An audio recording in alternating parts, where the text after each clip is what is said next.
mengenai isu kedudukan terkini Dewan Undangan Negeri Perak Darul Rizwan.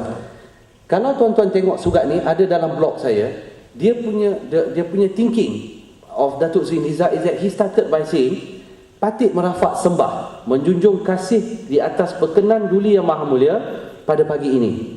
Patut memohon izin untuk menyembahkan beberapa perkara. Ada dua perkara dalam surat dia. Pertama, artikel 16.6, Datuk Syafiq Abdullah dah pun mention, Undang-Undang Perlembagaan Negeri menyatakan bahawa if the Menteri Besar ceases to command the confidence of the majority of the Legislative Assembly, then unless at his request His Royal Highness dissolve the Assembly, he shall, perkataan shall di sini ialah mestilah dalam bahasa Melayu, tender the resignation of the Executive Council. Ini bermakna, ini contention Datuk Seri Niza. Sokongan Menteri Besar itu perlu diputuskan oleh Persidangan Dewan Undangan Negeri. This is what the thinking of the public, that Tuanku tak boleh lantik Datuk Dr. Zamri, tetapi mesti send to Dewan untuk dapatkan vote of confidence ataupun vote of no confidence. Jawapan saya kepada persoalan ni ialah di sini. Dalam kes Datuk Amir Kahar yang tadi saya dah bacakan kenyataan Pirate, Datuk Abdul Kadir Sulaiman, hakim yang mendengar kes itu, berkata begini, the evidence that the Chief Minister ceases to command the confidence of the majority members of the Assembly for the purpose of Article 7.1 di Sabah is not only available from the votes taken in the Assembly. There is nothing in the Constitution which can be construed as requiring that the test of confidence must be by a vote taken in the Assembly itself. The fact can also be evidenced by other extraneous sources, including through the knowledge of the CM himself from the surrounding circumstances as testified by this case.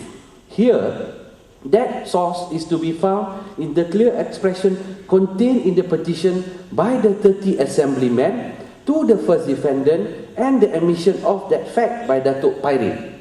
This clear expression suffices for the first defendant, iaitu Tun Muhammad Said, the TYT Sabah sewaktu itu, to exercise his discretion to appoint the second defendant as the new Chief Minister.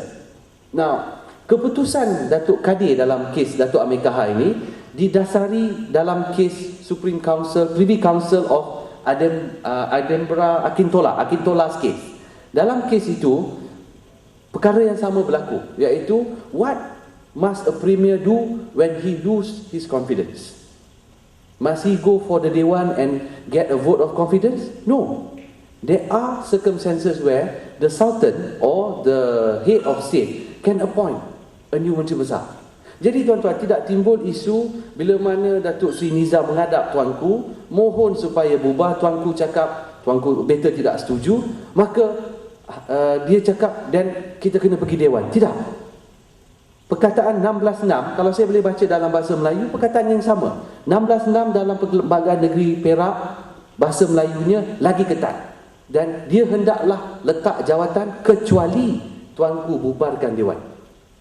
Itu isu pertama. Jadi, bila mana Datuk Seri Dr. Zamri dilantik sebagai Menteri Besar dan kemudiannya Exco telah ditubuhkan, datanglah berbagai-bagai tindakan mahkamah. Yang pertama merupakan saman yang seperti Datuk Syafiq katakan dikeluarkan pada 13 bulan 2. Tuan-tuan dan puan-puan, saman itu ada dalam blog saya. Saya keluarkan apakah saman dia, dan saman dia itu berbunyi bahawasanya kamu telah mengangkat sumpah sebagai Menteri Besar. Bahawasanya kamu telah menerima pelantikan sebagai Exco. Tuan-tuan dan puan-puan, nampaknya pihak belah sana setuju kita tidak boleh cabar Tuanku Sultan. Jadi apa kita nak buat? Kita go by the back door, iaitu kita minta Niza dan kita minta Datuk Zamri dan kita minta Exco dia tunjuk sebab kenapa kamu angkat sumpah. Tuan-tuan dan puan-puan, kita seperti Datuk Syafiq cakap, in the Malay society, in the system of monarchy, it is imbued in us that when the king commands, you have to accept. Well, sir, ladies and gentlemen, some of you may come from England. You have Conservative, you have the Labour. But when it comes to Her Majesty the Queen, no compromise. The British stood by the Queen. Now the problem here is, why didn't we stand by our Sultan? That's first thing that I want to ask. Now, when that happens, comes this complaint by YB Wong Kar-wai, Adun Kenny, menyatakan that when you angkat sumpah sebagai Menteri Besar, it is a contempt in court. Now, I have with me a document which the Menteri Besar and the CSESCO has tendered to the Speaker, raising a preliminary objection. Dalam bahasa Melayu ni bantahan awal. Jadi bila pergi mahkamah, bantahan awal tu memang favourite. Kami pun banyak kena bantahan awal dan kami pun buat banyak bantahan awal. Now, this is what the bantahan awal yang dikeluarkan oleh Menteri Besar. Saman untuk hadir ini dikeluarkan di bawah Perintah Tetap 72. Perintah Tetap 72 Dewan Undangan Negeri Perak menyatakan bahawa kesalahan melanggar peraturan hak-hak dan kebebasan Dewan. Isunya sekarang ni, masa angkat sumpah, adakah ianya dilakukan di Dewan Undangan Negeri? Tidak. Ianya di Istana Iskandariah. Jadi bagaimana isu mengangkat sumpah boleh menjadi satu penghinaan kepada Dewan? That is the first abuse of the power by the Speaker. And then, this is what Dr. Shubhas K. Kashyap dalam bukunya Parliamentary Procedure menyatakan. The litmus test of privilege is whether the matter sought to be raised as a question of privilege has a direct nexus with the business of the House or its committees. If not, no question of privilege would arise.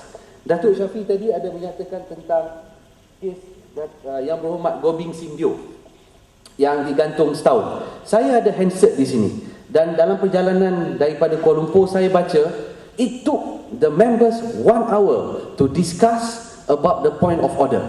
Now, what should have been done if you want to suspend an assemblyman, lagi-lagi bila Dewan Undangan Negeri Perak telah ditangguhkan pada 13 November, tuan-tuan. 14 hari selepas tu, maka sidang itu secara automatiknya ditangguhkan. Dan untuk memulakan sidang baru, peraturan 8, peraturan tetap jelas menyatakan, dan saya baca, dia cakap di sini, penggal Dewan hendaklah diadakan pada waktu dan tempat sebagaimana yang ditetapkan oleh Duli Yang Maha Mulia Sultan Perak dari semasa ke semasa melalui perisytiharan dalam warta. Tuan-tuan dan puan-puan, semasa Perak di bawah Kerajaan Pakatan Rakyat, untuk ketiga-tiga mesyuarat, pada penggal yang pertama ada proclamation by His Royal Highness, ada warta, ada surat sembah kepada Tuanku Patik mohon perkenan. Kenapa bila mesyuarat di bawah pokok tu tidak ada? Now, is this not a double standard? Yes, I accept. I am the legal advisor to UMNO. I was deeply involved in this case, but I'm speaking here as a lawyer. Think for yourself. If Datuk Sri Niza can follow, why is it that for the mesyuarat pokok tidak timbul, tidak dibuat? So, the legality of mesyuarat pokok timbul. Saya ada 5 minit lagi. Jadi saya terus pergi kepada isu kedua, iaitu berkenaan tentang the defection of the 3 assemblymen. Now, I have here, in fact, I will in next week post all these letters yang menunjukkan bagaimana ketiga-tiga ahli Dewan Undangan Negeri Perak ini telah hilang keyakinan kepada Kerajaan Pakatan Rakyat. Pertama sekali, saya perlu betulkan on record that these 3 assemblymen did not join Barisan Nasional.